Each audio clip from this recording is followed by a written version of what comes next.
Today we will cover the topic the impact of industrial revolution. So impact here having a strong effect or influence of industrial revolution. So the industrial revolution had both positive as well as negative impact for society. There are several positive impact to the industrial revolutions.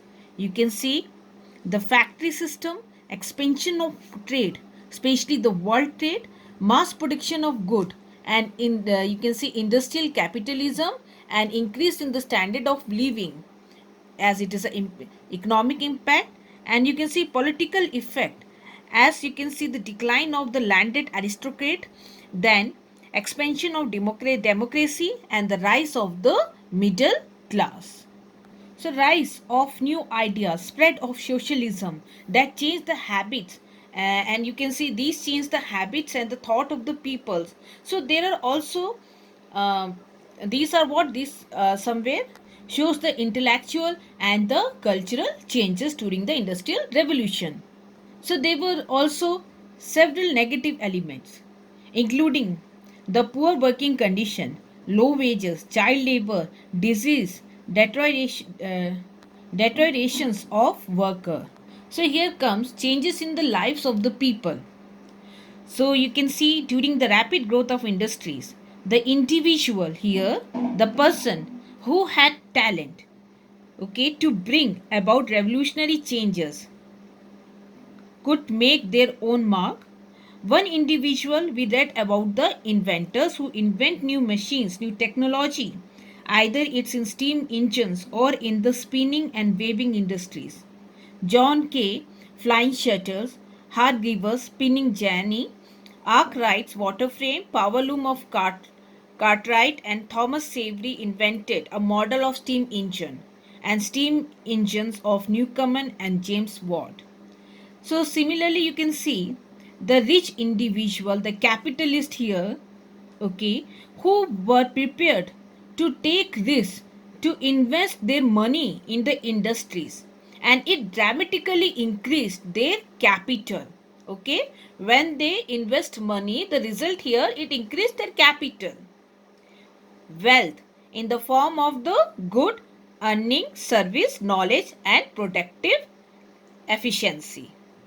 So, but at the same time, you can see this economic progress had some negative effects on the society, and the negative effect was visible in the broken families, in the new addresses where the people, where the person migrate to other places, okay, and they stay there in sanitary conditions there, miserable working conditions in the city. So in England, there were large increase in the number of cities with the population of over 50,000. Here you can see the number it arose from 2 number of city in 1750 to 29 in 1850. So the number of cities it increased from 2 to 29 in hundreds years. So the uncontrolled growth of cities, you can see the growth in the cities, okay, it was not accompanied by the provision of adequate housing, sanitation, supply of clean water. So for this, there is a requirement of these house, sanitation and drinking water. It was not adequate. So for the, you can see this poor migrant laborer, okay, who came from the villages or other places in search of employment. Now they were forced to live in overcrowded slums in the town near the factories. So the rich inhabitants, okay, they shifted to new homes in the suburbs or the outlay or outskirt of the cities where the air was cleaner and the water safe to drink. Now comes the worker, how it changed the life of the workers. So here you can see emergence of the working classes. First we talk about new relation between the capital and the labor. So one of the most serious result of the industrial revolutions and its product factory system was the emergence of a new relation between the capital, or you can see, and labor, or between the employer and the employees. So the worker here became merely a slave. This labor class, it became merely a slave. And you can see to his employer by the tie of this cash transaction. While the employers, okay, or the capitalist who invested capital got a large share in the profits of production. So this eventually led to the sharp differences between this capitalist and the labor classes or the proletarian. So here the working class, when we talk about this labor or the working class, they became very poor and the wealth was concentrated in the hand of this capitalist. So they exploited the labor classes to increase their profit. In the domestic system of production, you can see the difference between the master and the worker were not so sharp and pronounced. The growth of factory system, the growth of this factory system, okay, it generate, or you can see it weakened it. You can see it weakened the close relation between the master and the man, which led the beginning of the struggle between the capital and the labor. Now you can see concentrations of the dependent proletariat in the town. So what are these proletariats? Okay, so they are the labor classes and their concentrations of in the or the dependents in the town. Concentration of dependent in the town. So the factory system here, they resulted in the migration of this proletariat or the population from small agricultural villages to the town or the cities. A large working class which was propertyless, largely illiterate and entirely dependent upon wage earning for the living, grew up and massed in numbers in cities.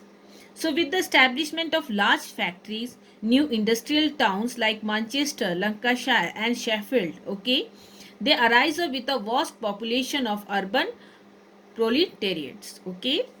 Then you can see congestions and unsatisfactory condition of labor. So this industrial evolutions in the transitional period increased wealth without producing human well-being. So the employer, they cared only for their own interest and were not they don't have any sympathy to the health and moral of their workmen. So according to the Dens, you can see most of the factories were congested, dirty. You can see unhealthy places merely to work in. William Blank called the new factories. Okay, here William Blank, he called the new factories as the dark satanic mills. It means that is associated with harsh working condition and regarded as representing inhuman or exploitative industrialization. Okay, so the worker had to work from 12 to 16 hours a day without a break. The worker live in a dark, dingy, where you can see there is a lack of brightness or freshness in this quarters, dark and dingy quarters, and in congestions. So the employer had no concern for the welfare of this to welfare of the wage earner and offered small wages in return for long hours in an unhealthy factories. So the factory became virtual prisons where they are captured or trapped like a jail, where men and children, they work extremely hard for long hours and seize a scanty sleep amid bad air and foul smells, working till the unending work developed fearful cough, consumption, rheumatisms, joint disease or syndrome, and deformity. Okay, but once the transitional period was over, the condition here of the worker greatly improved. They were physically better off, worked in ventilated factories, and no longer ate, drank, and slept with the refuse of their work. Now comes the mass unemployment. So, with the coming of this age of machine, there appeared a new social process, the long term mass unemployment or the chronic mass unemployment. As the supply of labor was generally more than the demand and the worker were without any independent means of earning, the fear of loss of job became a because of constant fear in the mind of this worker. The large scale shutdown as a consequence of a business depression, it worsened the situation many times. Mass unemployment, a prominent features of this modern history, okay, became one of the gravest social problem of arising from the mechanizations of the industry. So these forced the labor to work in the industry. Now the worker, they emerge as a labor as a political force, okay, or emergence of labor or the worker as a political force. So the industrial revolution created a new political force, the proletariat. Although this class was hampered by poverty, illiteracy and lack of leadership, it developed a feeling of common consciousness. The worker found trade union, okay, they found trade union. The man got his training as a member of a group and was educated. Through these combination for political citizenship, the worker they restored to political agitations for the furtherance of their collective and individual interest. Okay, so here you can see they are having the collective and individual interest to ensure suitable condition, a standard wage and shorter hours of workers. So with the advance of democracy, you can see the proletariat became stronger and powerful politically and began to show its influence directly in election as well as in vote. So the slowness of the improvement in the economic conditions of the worker and the bitter opposition on the part of the capitalists gave rise to the radicals idea. Now comes the women, children and industrializations. So employment of women and children in factory. So the employer, they generally prefer to employ women and children, particularly in the textile industries.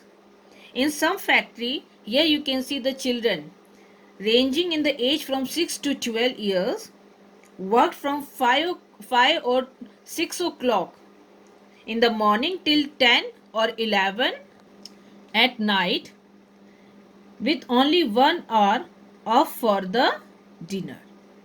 So children here of this pauper parents are very poor parents, okay, were out to the factory owners on the terms amounting to slavery. So they worked as a slave and these children were taken into the mills where in a bad wherein stench, a bad smell in heated room and constant rotation of 1,000 wheel tiny fingers and feet were kept in ceaseless actions.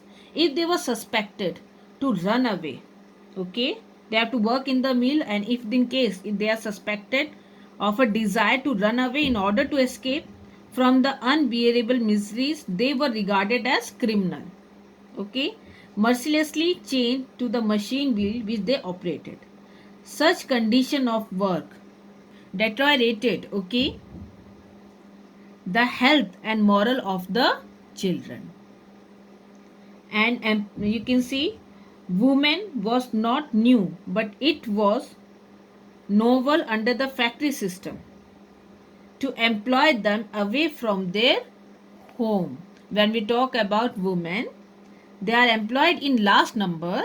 The employment of the children and women at very low wages had the effect of lowering the wages and the standard of living, depriving many able bodies men of jobs. So this hideous condition lasted for not more than half a century in England. The condition of the work became better through the agitations for reforms and the awakening of this political consciousness. So the ultimate effects of the factory system as regard children was undoubtedly better. Their exploitation in the domestic system, it became difficult. Their rash condition in mines was brought to light, and you can see, and drastically dealt with it. So here you can see the industrial revolutions was predominantly an economic revolutions. It brought about very significant social, political, cultural and intellectual changes. So the first great changes brought about by the industrial revolutions was the breakup of the home industry and it was replacement by the factory system. Here you can see breakup of the home industry and it replaced by the factory system, establishment of factories. So the old method of small scale productions in the home by the families with simple tools could not compete with the machine made goods. So this cottage industries disappeared and the large factory it arose. Using machine owned by the employers or the capitalist and making the large scale production. So the application of the machinery and large scale you can see production, it stimulate or encouraged the growth of the division of labor in the factories. So this industrial revolution, it gave encouragement to the new industries which began to manufacture goods on a large scale. Okay, so you can see a number of textile mills, cotton factories, steel and iron mills, they grew up and the enormous increase in production led to the great rise in the national wealth. It was the industrial revolution which made England a rich country and enabled her to stand the strain of the Napoleon War. So the industrial revolution, it changed the way the goods are produced and gave birth to the mass production of goods by the divisions of labor and the increasing prevalence of machines in the factories. Before the advent of the mass production, you know that goods were usually manufactured on a made or it made on the order basis. Once the mass production was developed, consumer good could be made for the broadest possible market. So industrialization's pioneer here, Henry Ford, and his method of manufacturing motor cars changed everything. While Ford was not the inventor of the motor car, he is credited with the developing mass production. Techniques such as the assembly line, which have helped reduce the production cost. So instead of you can see manufacturing a few units a month, Ford plant could complete hundreds of cars per day. So here you can see the production technique was based on the assembly line. So the enormous supply, or you can see the enormous surplus wealth resulting from the growth of industry was concentrated in the hand of the industrial capitalist. Okay, if we talk about this enormous surplus wealth that was resulted from the growth of the industry, it was concentrated in the hand of the capitalist. Okay, who own these factories or who are the owner of this factory? With the progress of the industrial revolution, the industrial capitalists they grew richer and richer. It was he who shaped the course of further industrialization by investing his profit in the new enterprises. When we talk about the standard of living, here you can see while the standard of living it improved for the middle class, and here you can see it improved for the middle and upper class. Okay, so here it improved for the middle and the upper class, and with the rise of the industrialization you can see the majority of the upper and the middle class, the workers were well off and able to have job in management. Okay, so where they work in management. So here you can see where they had more structure to their work, week hours they worked and get more paid. They were able to move away from the inner city where there was lot of poverty and into the suburbs or the outskirts of the town. They were able to move up in a society, and overall everything about their life changed for the better. So students, here we saw some positive impact in the economic sphere where you can see numbers of factories were established, increase in the production, new machinery, mass production, exports of goods and service, international trade, and you can see that England now became wealthy and prosperous. Even we talk about the negative impact. Okay, earlier we talk about the increase in population. We saw remarkable increase in the population of Europe and the shifting of population from villages to cities. Okay, the population, especially the urban population, okay, it rose from 30 to 70%. And you can see now the last growth of urban population brought in its train new problems in the economic and social sphere, new problems of health, new problems of education, and new problems in the family life. Okay, then we talk about the economic imperialisms. So with the enormous increase in the profit of the industrialist capitalist, there arose a problem of the profitable investment of this capital or the wealth. So when we talk about this development of multiplied productivity, it necessitated an ever larger market for the disposal of this manufacturer good. So they need a market to sell their product. Such need became more urgent in the later half of the 19th century. Okay, when the domestic market had begun to reach a saturation point. So if we talk about the production of the good, they need a market to sell the product. And this government, here you can see the government under pressure from the capitalist.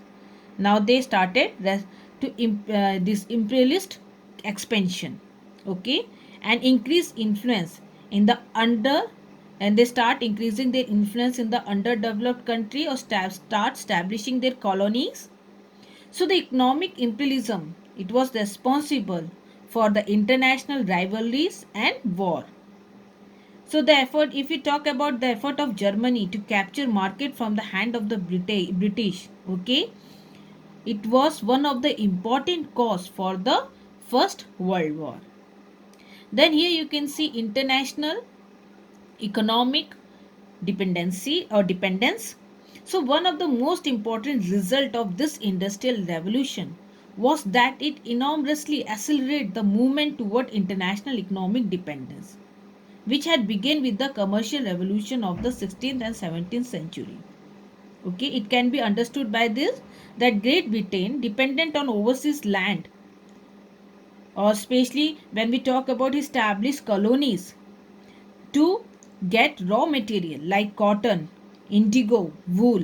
Okay, as the population of the Western world, especially that of England, became more and more engaged in industries, it became increasingly dependent on the other country for food supply, paying for it with coal, manufacturers shipping, etc.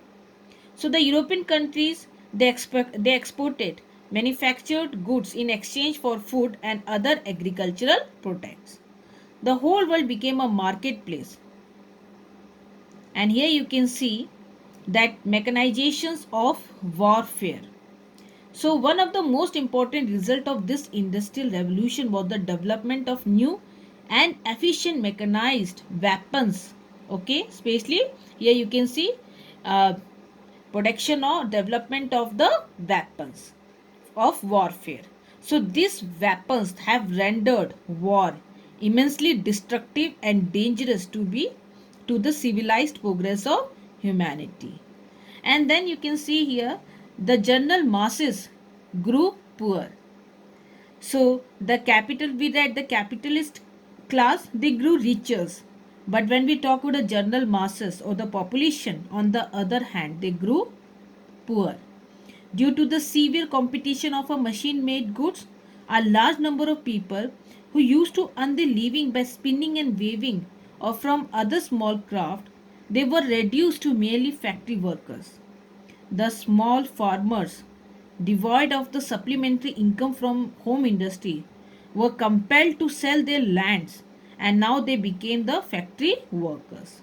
This led to the, you can see, impoverishment of the general masses.